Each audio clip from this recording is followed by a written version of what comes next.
Protesters coming out by the thousands in South Korea today to rally against their government on South Korean Independence Day. The group accusing President Moon Jae-in of putting North Korea's needs ahead of the South during recent negotiations. The demonstrations come just weeks after both countries agreed to have their athletes march under a united flag at the opening ceremonies in Pyeongchang. President Moon telling the media he's simply using the games as an opportunity to diffuse tensions.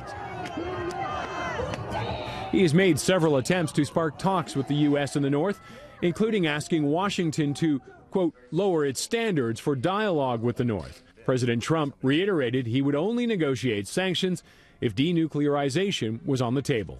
Time is running out for President Moon. The U.S. and South Korea have military exercises planned to start on April the 1st, and the North usually responds to such maneuvers by putting any kind of talks on ice for the duration of those maneuvers. They are expected to take several months. North Korea, meanwhile, announcing on state-run TV KRT that it was well prepared for a second, tougher phase of sanctions from the U.S. Now, last week, President Trump warned of a phase 2 of sanctions that could be very, very unfortunate for the world if the North doesn't give up its nuclear and missile programs. Right now, one person, 27 companies, and 28 ships are facing sanctions by the U.S. To New Zealand now, where the state's intelligence agency is confirming an assassination attempt was made on Queen Elizabeth during a royal visit in 1981. It's the first time the government has confirmed the attempt, almost 40 years after the fact.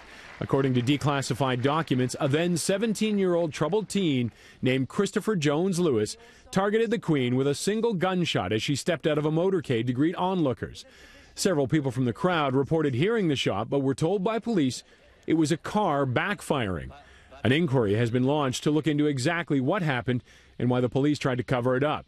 Records show officers kept a close eye on Lewis throughout the visit, fearing that he was still a risk. The teen was only charged with a firearms-related offense after the stunt, adding to claims that police downplayed the incident to prevent embarrassment to the country. Lewis was later charged in a murder investigation and took his own life in prison in 1997. As for the investigation into the 1981 assassination attempt on the Queen, police say the investigation continues, but their findings will be made public.